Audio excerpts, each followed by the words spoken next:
Welcome back to Grid Down Magazine at Guns America. To read the article that goes along with this video, which will have more information than this, and the product link, please go to griddownmag.com. And to subscribe to everything that we do at Guns America, go to gunsamerica.com/digest. Please also like and subscribe to our YouTube channel. This is a wood-fired stove that has an oven built into it. And I'm sorry, my audio dropped for this. I'm having to do a voiceover. I'll get through it as best as I can. The premise of this oven is it's an old timey oven. I'm sure you've seen others that look a little bit like this, probably bigger, and they also are much more expensive. This guy is under $500, and anything that I've seen even close to this is at least $1,000. The cheapest one that was out there is now $1,300. A product I covered many years ago on Prepping 101 at Guns America Digest. This guy is 35 inches wide by about 18 inches deep by about 17 inches high. The firebox is about 14 inches deep for cutting the wood that you have to fill it with by about 6 inches wide. And it has a grate in the bottom and an ash pan. The oven is, it also has, I showed you the venting. It has standard venting with a flue and air control so that it can be used as a full-time wood stove if you're using it for camping or whatever.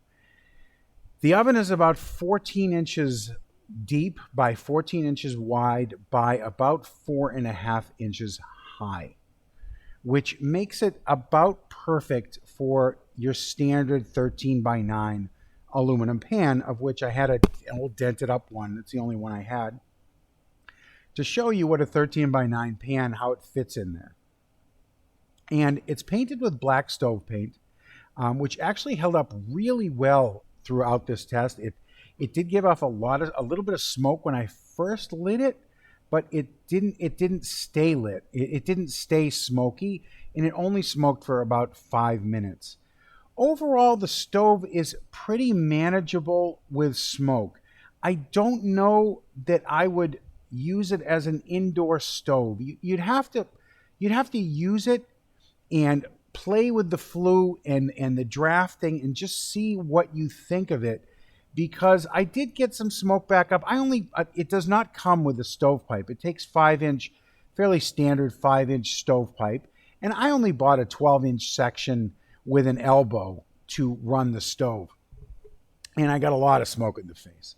So you don't want to just do 12 inches of stovepipe, for one thing. And if you're going to be doing it indoors, you're going to want to use the stove outdoors first, just to see how much smoke you get when you pull these plates on top and put a pan on and all of that stuff. The flue is that little ring on the front there, which I believe that I show you later. This model does have 2 pan holes, one of them directly over the fire and one of them not directly over the fire. So it's like a rip snorting hot version, and you can see the flames coming through it. And then the other one is more of like a simmer burner. And I'll show you at the end that my pans did get black from this, but I don't know that, but I had the flue backwards when I first did the flue. The flue all the way in is open and all the way out is closed. So the flue is something that you'll have to figure out for yourself, because that also affects how fast your fuel burns and how hot the stove actually will get. These were the first 2 loaves of bread that I put in, and while I was cooking them, I filled the firebox right up, and I put a canner pot on top of the main flame and a teapot on the simmer. Unfortunately, I had used too few pans for this much dough. This was a standard bread machine, probably 2-kilogram loaf. I don't remember what it was. But it was a standard bread machine batch that I used my bread machine to mix it up, and it rose too much and it burned on the top of the oven. And it wasn't cooked. It wasn't cooked really all the way through. At least both of them weren't. The other one was a little better than this one. The other one that was burned more on the top. So I threw this one back in, and I later actually burned it. I cooked it too much. It ended up being French toast for my kids, though. I scraped the burned off, and it turned into French toast a couple days later. So this one was cooked all the way through in about 20 minutes. And in that time, the canner pot was going. And eventually, only about 20, maybe 25 minutes, the water actually did come up to a boil. You can see on this Presto canner, the button is popped on it. So I threw the rocker weight on just to see if I could get 15 pounds out of it. And this guy, as you can see, it was black on the bottom, but that was when I had the flue backwards. I had the flue closed, so the smoke was backing up horribly at the time. So I kind of have to revisit that issue. See, this is when I figured out how the flue actually works.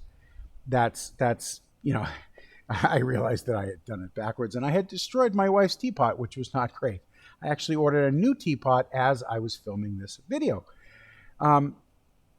So the teapot, though, on the burner, the secondary burner, even with a rip snorting fire, the water did boil, but it didn't get to the whistle. Like, it never really had that ripping, rolling boil that made the teapot whistle on the secondary burner, which is not directly over the fire. And here I believe I was explaining that you can, when you have the openings here completely open, and the fire is raging, that is what I was using to get the canning pot to 15 pounds. And it got up to 15 pounds, I would say, under normal time that I would use on a stovetop. And so it's a extremely viable thing, which makes a lot of sense because this came out of Eastern Europe. And in Eastern Europe, in all of the villages, they use stoves like this, and this actual stove, this is where this came from. This did not come from China. It came from Eastern Europe. And they use this as their only stove, with wood and with coal. And I'm going to do another video with coal at some point with this. Here I was explaining, I believe, that the teapot never did actually whistle, but it did get up to temperature. And the other thing that I wanted to say, I think over here, I was probably explaining that when I can, usually what I'll do is once I bring the pot up to boiling, I will up to 15 pounds, or if it's 10 pounds, if I'm running it like an All-American on 10 pounds. These new Prestos, they only come with one weight, and the weight is 15 pounds. It's about 15 pounds. So, this was a thing, because I left this in here when I cut the video because I wanted to show you. This is pu'er tea. It's kind of a bonus in this video because later in the video you'll see the little pot sitting there. I forgot to take it off. This is pu'er tea, which is I call it prepper's tea, because it's Chinese tea that is it lasts indefinitely. Like, it's considered to be good when it's 50 years old. So look up pu'er, P-U''er, Amazon, eBay, Ali.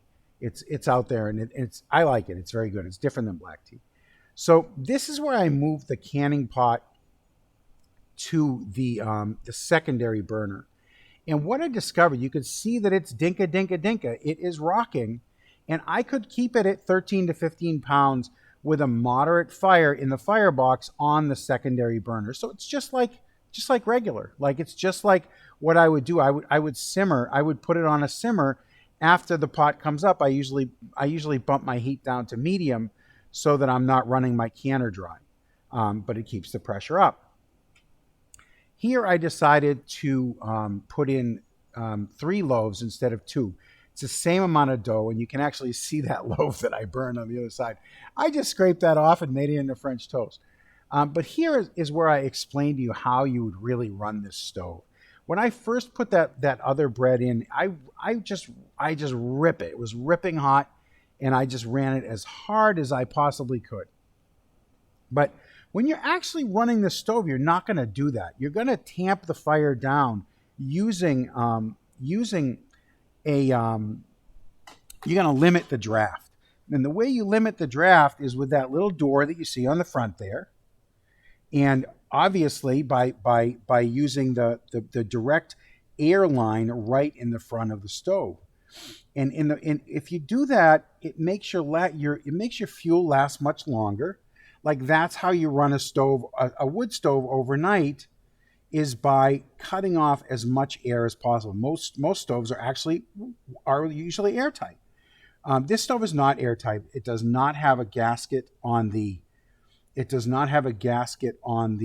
firebox. So it's not an airtight stove, but most of the tent stoves that I've seen coming out of China don't have a gasket either. So I would say that this stove, the specifications of it, it's a pretty tight stove. Like it's well made, pretty tight. As you can see, the door actually does fit down into a recess, and then it's locked in place there. So even though there's not a gasket and it's not airtight, it does limit the air. And I only had it about 2/3 closed at the vent that leads out to the chimney either. I tamped this down most of the way. You could see that I kept it really pretty closed. And I was showing you that to show you how the fuel kind of smolders instead of being a fire. When I had this open before, you could see the orange fire, but there's no orange fire right now. Right now, you have a smoldering ash fire, which really could help the fuel in there last typically through the night. Now, again, using this stove indoors is completely up to you. I personally would not run this stove indoors without a lot of getting to know it really, really well. Here you can see I put the canning pot here so I could show you the creosote that builds up on the bottom. When you put a pan right over the fire like that, with the flue in, the flue out, you're going to get a lot of creosote on your pan. And obviously with a wood stove, creosote is just a part of reality. That's why you always have to clean the pipes on a wood stove, is because the creosote just builds up. It's awful stuff, and it's dangerous because it's flammable, and when it goes, it's got some BTUs in it, and it's hard to put out. This is the bread after I was done with it, but it's done. And it came out perfect. And that is this little stove. That's it. This is a great little product. And can I say, except we'll see you next time. Without the Second Amendment, the rest of the Constitution is just a piece of paper. The tyrannical government has guns, and as their corrupt, bought and paid for narrative falls apart, they'll be more tempted to turn them on us. But don't worry, you're not alone, patriots. Buy a gun today from GunsAmerica.com, America's oldest and most trusted online platform for buying and selling the guns that keep your loved ones safe. Join the millions of gun buyers who shop there monthly. Private sellers and gun dealers. List your sales for free. No fees for transactions within 50 miles. Selling fees half the cost of auction sites. When you sign up for free at GunsAmerica.com, you get exclusive access to Guns America Digest, delivered every Monday, honest gun reviews, firearm instruction, and wisdom from America's most popular gun writers. You also get Guns America This Week. Don't miss any important Second Amendment stories, and several monthly magazines on hunting, prepping, and long-range shooting. When you sign up today at GunsAmerica.com, you get $10 off your first online gun purchase. Join the fight today at GunsAmerica.com.